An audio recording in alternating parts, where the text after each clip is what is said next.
Whoa there, hold your horses. Don't you know how fast you were going? Yeah, would you look at that. This is part 4 of the pinball history. Maybe you should mosey on down to parts 1 through 3 real quick.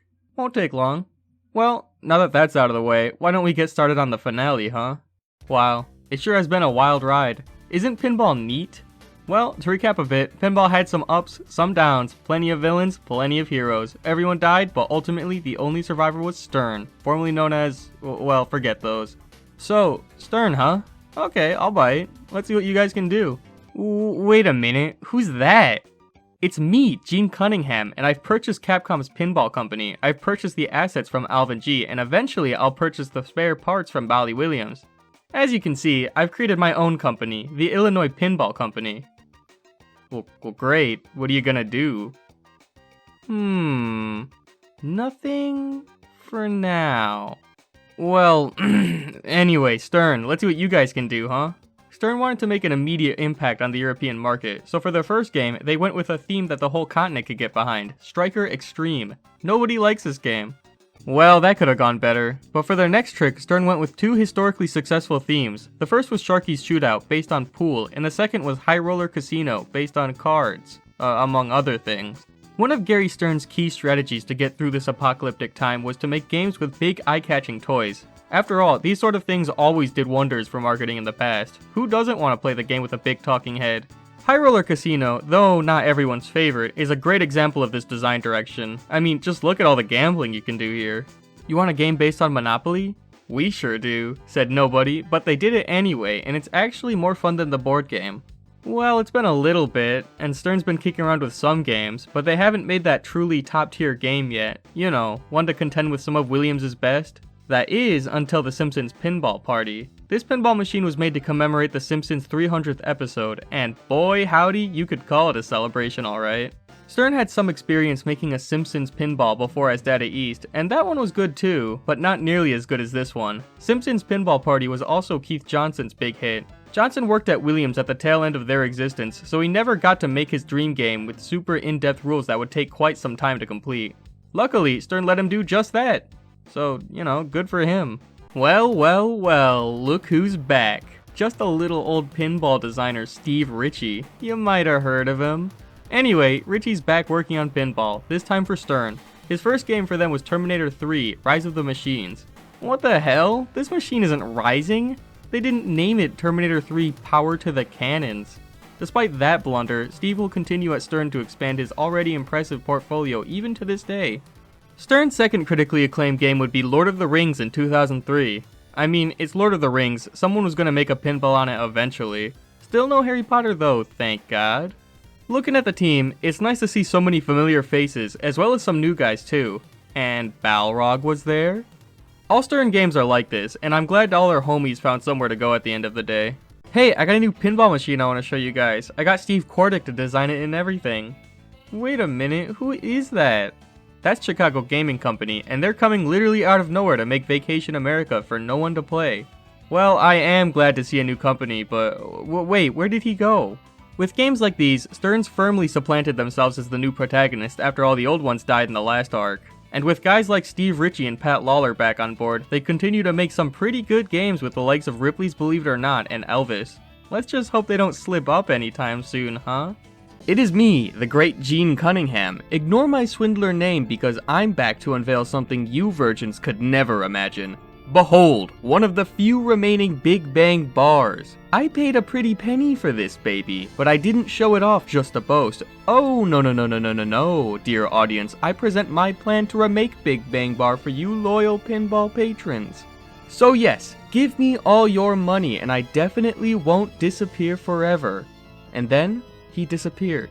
Video game company Farsight Studios would release their first video games. I don't want to hear about video games. Shut up. Anyway, they would release the Pinball Hall of Fame Gottlieb Collection, housing some of Gottlieb's great classics, but only from the era where they barely made any classics.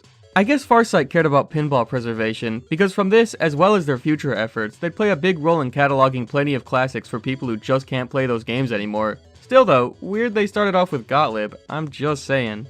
Then, just like that, another video game developer, Zen Studios, would make their own pinball game. Even though all their designs were pretty over the top and unrealistic, they would still amass a respectable catalog over the years. Video game and pinball? Getting along? The world must be ending. Back to Stern, they just released Spider-Man, which also came in a special black version. Spider-Man was another banger from the company, but what's with the date? 2007? That can't be right. Did Stern just snooze 2 years? Well... The cracks were starting to show because although Spider-Man was a bit of a banger, it was also sandwiched between plenty of forgettable games. I would love to say that Stern was the unsung hero throughout the 2000s, but in reality, Stern had a lot of pretty whatever games. I think there was a lot of Sega DNA left over, because Stern would come out with a lot of these not so interesting games to get by. I mean, it's not like the pinball apocalypse was over, so sometimes they had to bite the bullet and make games like Wheel of Fortune. After a few years and even more headaches, Gene Cunningham finally delivered on his promised Big Bang bars. I know I definitely painted this man as somewhat of a con man, but he did succeed in getting more of these rare games into circulation, so that's cool. And then, for real this time, the man just disappeared again, never to be seen again. Farsight would follow up their previous game with the Pinball Hall of Fame, Williams Collection. Should have been the first one, I'm just saying. This game would consist of 13 of the most important Williams tables from a few different eras. Not all of them, I mean, who cares about EMs? Farsight's remakes, as well as Zen's zany tables, reinvigorated interest in real pinball machines by giving people the chance to play tables they otherwise wouldn't have ever even considered. I'm sure a ton of pinball fans got into the hobby because their parents were into it, but I think a lot of people from my generation were introduced to it from these two companies, sorta like a gateway drug. I definitely know this was the case for me, so all you grumpy old pinball pros can thank these two video game studios for getting all us youngins into the hobby. Anyway, back to real pinball, and by real pinball, I mean Stern. They've just been trucking along now until 2009-ish, where their games have all been getting even more, well, stale. I guess the lack of competition must have got to their heads a little because while their next few games weren't all bad per se, a lot of their games coming out for a while would have very similar, very simple layouts with very common rule sets. They did have some standouts here for sure, but Stern here didn't do a whole lot to break the mold. But hey, at least in this one you can shoot a deer. Wait, that's the theme? Well, I guess it's iconic. Well, that was a fun decade. Not much happened, but at least it was mostly smooth sailing. I'm sure nothing will happen to create a string of hectic events throughout the 2010s. Well, not for Stern anyway. I'm sure those guys are untouchable now. I won't beat around the bush. Pinballcontrollers.com, my third favorite URL. This site saw the development of a new control system called P-Rock, which allowed just about anyone to mess around with the code in your pinball machines. That's cool, but what if I wanted to make a completely new code from scratch? Well, you can do that now too. That's cool, but what if I wanted to make a code from scratch and then put it into a custom design? Well, you can do that now too. The abundance of freeware revolving around pinball now is great for fans. It allowed people to try out a lot of different pinball machines, especially rarer tables you wouldn't be able to play otherwise. All in all, perfect for preservation.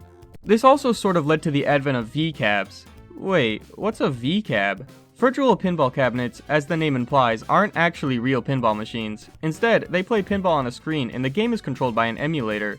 You'll see a lot of these pop up for sale at conventions, and they're pretty popular because of how much easier they are to set up and take care of. There are some pros and cons to owning one yourself, but whatever, let people have their fun. That being said, the most important thing to note here is that making a pinball machine just got a lot more streamlined. Yeah, pretty soon here a ton of new pinball companies will pop up literally out of nowhere. I wonder where they came from. Well, I know where one of them came from. John Papadiuk would make his majestic return to pinball in 2011 with his own company, Zidware.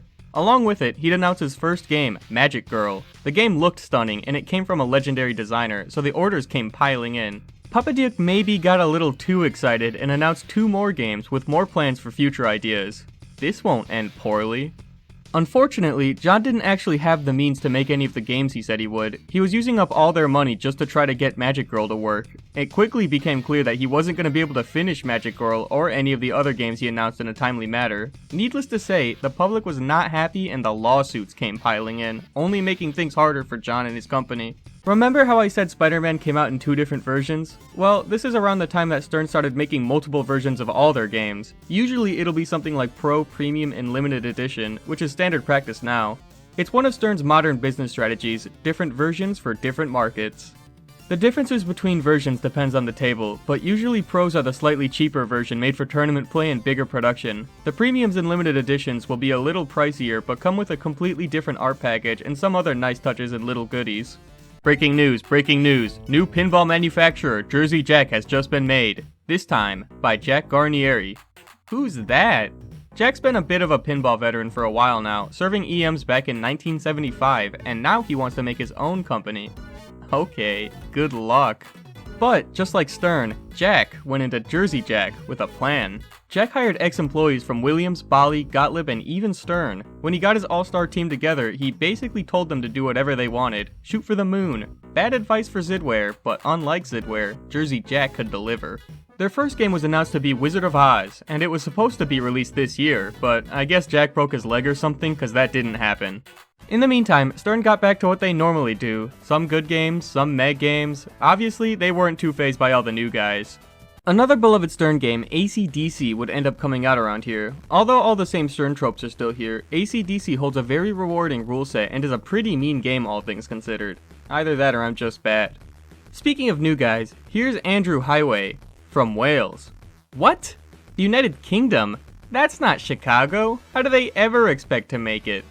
Well, Andrew wanted to make a company with better routing in the UK and more accessible parts, so he made Highway Pinball in 2012, the very first major pinball manufacturer from the British. Farsight Studios was tired of all these one-off collection games. What if we put everything in one concise place? And then they did just that. The Pinball Arcade was released in 2012 and was similar to their previous games, but now you could just download individual tables you wanted from all the major companies.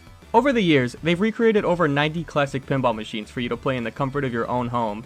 Don't want to buy your own $10,000 Circus Voltaire? Well, now you don't have to. Let's go back to pinballcollectors.com real quick, because that place would sort of spawn these new guys, Multimorphic. There, they would get to work on a new kind of pinball machine, something nobody's ever tried before. But more on that later because something else is gonna come up first. Whoa Nelly, big juicy melons. What is this exactly? Back in 2009, longtime artist Greg Freris and pinball veteran Dennis Nordman made Whizbang Pinball. What a name. They pooled their experience to make something really... this. And Stern loved it. Wait, for real this time? As it turns out, Jersey Jack just released their first game, Wizard of Oz. It's about time. This game breathed new life that the industry was in dire need of. Jack's strategy of just letting everyone do whatever they wanted seemed to pay off because this game was crazy. Finally, we had someone to go toe-to-toe with Stern, which would soon prove fruitful for both companies. Who doesn't love a little competition? And, did you notice that? That's right, out with the old DMDs, in with the LCDs. Screens. I don't feel like I have to explain why this is an improvement, it's just the next logical step for displays. And, of course, everyone started copying it. You know what everyone loves? China. But wait, China's a big country. Did they ever have a role in pinball's history? Well, no. Until now. Mike Kalinowski's been working with China for his new company, Homepin, until he decided, screw this, I'm just gonna move my company there. Now he could get to work on his all-new record-breaking pinball machine. What is that record-breaking pinball machine? Well, it's not gonna come out for a little bit, so again, we'll hear from them later. Jersey Jack's fancy new game must have been a wake-up call for Stern, cause from here on, no more Mr. Nice Guy. Stern's about to start pumping out some of the best pinball machines ever, and at record-breaking pace. Jersey Jack was new and cool, but Stern wanted it to be known that they were always gonna be number one. But right now, there isn't exactly a number 3. Sure, there are plenty of new guys around, but none of them can get a whole lot done. And sure, aren't consistently making new games. So where's our third place gonna come from? Have you considered pinball podcaster Charlie Emery? Well, why not? Anyway, Emery's just made Spooky Pinball LLC, the spookiest pinball manufacturer of them all. Their first game, America's Most Haunted, released to a generally favorable response, but Charlie didn't want to be one of those boutique pinball companies, so they swiftly followed up with Rob Zombie's Spook Show International, also to a good response. The Netherlands? We're not doing this bit again. Dutch Pinball is yet another new company. Let's see what they want to do. Oh, a remake of Bride of Pinbot? Okay, why not? Well, never mind then. The Pabst Can Crusher. That's me. Why don't we check back in with our good friend John Papaduke? Hey buddy, how's that magic girl coming along? Jesus Christ! Magic Girl's development was still a disaster, so Zidware got some help from Pintasia, a company I have never heard of, and the two worked together to get one Magic Girl running in time for the Northwest Pinball Show. And wasn't working. Oof. Well, that didn't go so well. I know, why don't we check in with our good mates Highway? Oh, okay, so you guys just made your first game? Good job, guys. And poor sales. Oof. Now the company had to put all their efforts on their next project, Alien, which was looking to be a big one. Haha, psych, it's about to go into development hell. Hey, I just got back from wherever I was this whole time. Whoa, what happened to those guys? Huh? Oh, I don't know, rough development or money or something. Man, it must be tough being a small new company with 1 to 0 games out. Wait, who are you again? It's been since 2003, and Chicago Gaming Company still hasn't done anything. I don't know how they ever expect to. I'm remaking Medieval Madness. What better way to win the hearts of pinball enthusiasts than by remaking one of the most beloved pinball machines ever? This kind of cemented the company as the remake guys, which is great because a lot of those all-time favorites became pretty rare and pretty pricey over the years. Of course, people are gonna want more Medieval Madnesses, more Attack from Marses, more Monster Bashes. This was a great move. You know, Spain has had a plethora of pinball manufacturers over the years, and even though none of them were good. Anyway, new company Quetzal incoming. Now, when I said new, I was kinda lying. Sorry about that. Quetzal's actually been around since 2009. Waiting. Watching. They wanted to absorb as much pinball knowledge as they could before getting to work, which is exactly how I've been spending my weekends. I mean, you don't want to make a bad pinball machine, or one that didn't work. Their first game was Captain Nemo Dives Again, which is a great theme and a funny name. The game was, well, it's just okay, but their newer games show a lot of promise. Man, why isn't there an Archer pinball machine? Said professional pinball player Keith Elwin and no one else, so he made his own. He presented his homebrew at Pinball Expo and it impressed Stern so much that they offered him a job. I wish I could present a pinball machine as my resume, but whatever. So far, all his games have been really good, probably due to the fact that he's a pro player. He already knows what kind of shots would be fun and what rule sets would be the most interesting. After their Bride of Pinbot remake didn't pan out, Dutch wanted to break the mold with a very ambitious game, The Big Lebowski. Yup, a very, very ambitious game. Can't wait to see how it— Whoa, Dutch, slow down! The Big Lebowski would run into the same trouble that Zidware did with Magic Girl, but Dutch would power through the lawsuits and production issues and are still trying to fulfill their promised shipments. At least they got the game to work. Hey, I thought I was the main character. How about we talk about my games, huh?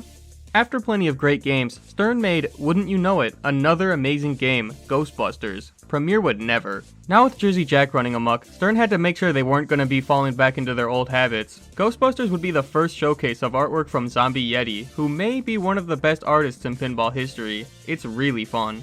After that, Stern's just gonna keep getting better. I don't know how they keep doing it. Time for a rapid-fire Stern pinball machine slideshow, baby! They made Batman 66, has a cool spinning TV, Aerosmith, literally throws the ball around, Guardians of the Galaxy, nice tree, Deadpool, look out, he's got a knife, all outstanding. 2016's coming to an end. Where's my game, John? Zidware still couldn't get their game up and running, and everyone who pre-ordered the game was getting madder and madder, not to mention that their other two games were nowhere to be seen. All eyes were on John. That's when new company, American Pinball, helmed by Davil Vasani, swooped in and said, "Don't worry, I'll take care of you." They helped Zidware get their shit together and released Magic Girl in February 2017. The game was still an unfinished mess, which only made people more upset by the whole ordeal. It didn't help that American Pinball announced their first pinball machine, Houdini, which sparked a bit of controversy because it looked like a cheaper version of Magic Girl. And would you look at that. After being unable to finish his version of Houdini, American Pinball kicked Papa Duke out and made their own Houdini from the ground up, controversy-free. Undeterred, John would go to Deep Root Pinball in San Antonio to continue his planned designs, but we'll have to see how that goes.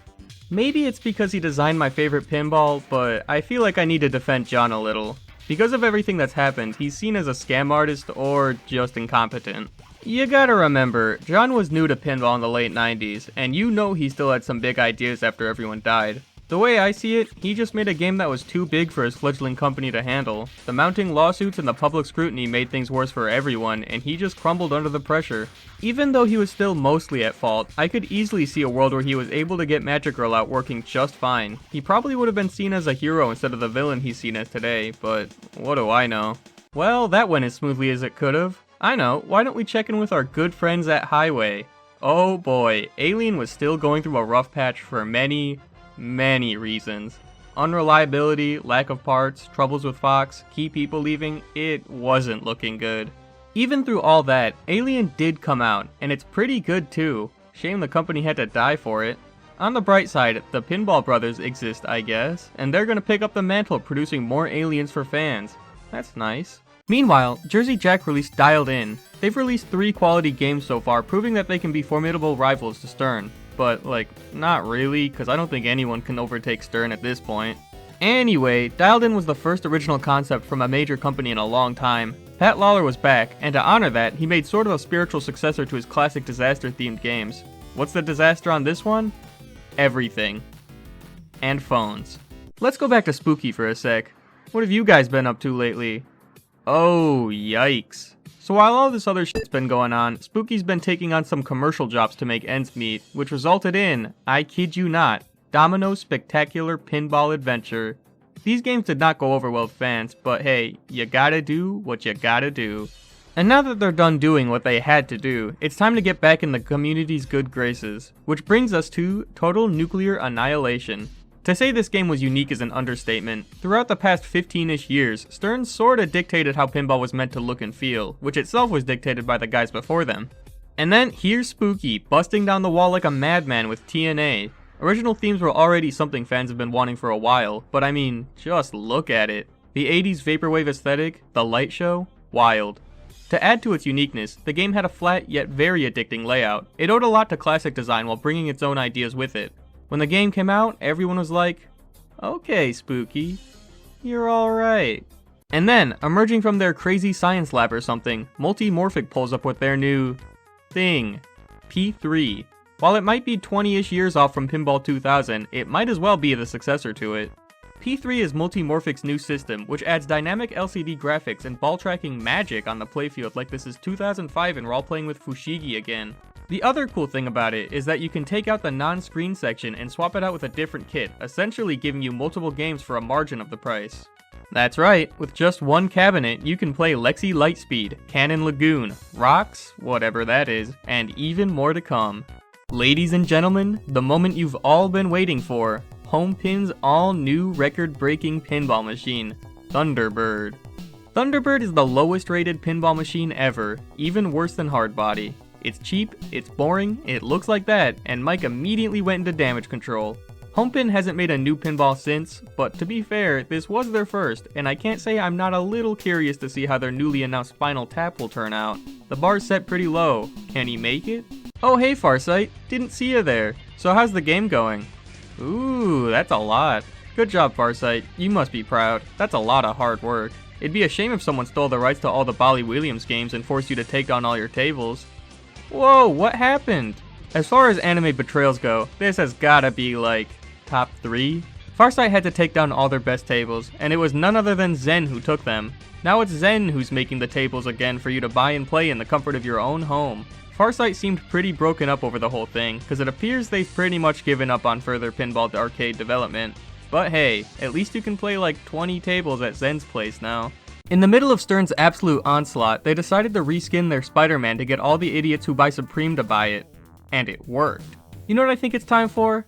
Another new company. You saw a lot of these boutique pinball guys making cost-effective designs, like with Phoenix's Goblin Olympics. But you know what isn't cost-effective? Copyright. So get that Olympics out of here. This game is now called Goblin Contest. I know what you British guys might be thinking. Those Americans got like a million pinball manufacturers now. Why did the only British one ever die in like 1 second? That's exactly what Team Pinball thought. They're British, if you couldn't tell, and new. These guys are actually comprised of people from Highway and Zen of all people, so who knows, maybe they'll do good.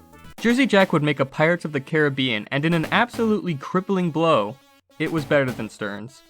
Everyone was feeling a kind of classic kick lately, even Stern. Their newest game was gonna have a Beatles theme, so they saw it fitting that such a classic band should go with a classic design. So they made a game based off one of their best oldies, Sea Witch, spruced it up, and bam, everyone likes it. Riding that classic high, Stern's next move was to make a sequel off of a classic pinball machine, or should I say, classic pinball series. Of course, I'm alluding to the third game in the Black Knight series, Black Knight, Sword of Rage. Black Knight was one of the most pivotal tables ever, and fans will never let you forget it, so I don't know, it made sense to me. And then, after all that, Stern released Jurassic Park, which might just be their best one yet. I don't know though, we'll have to see. Someone else is giving it a run for its money right now. In between all this Stern nonsense, American released their second game, Oktoberfest, complete with epic beer barrel. You would never believe what happens next. Another new company! Actually, Suncoast has been around for a little bit, specializing in different kinds of multicade, but now they want to do pinball. Okay, why not? Their first game, Cosmic Carnival, is pretty meh, but the artwork is fantastic. I can't wait to see what they do next. Oh, never mind, they're dead.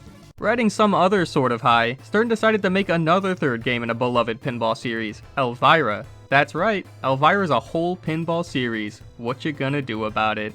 She must be a fan.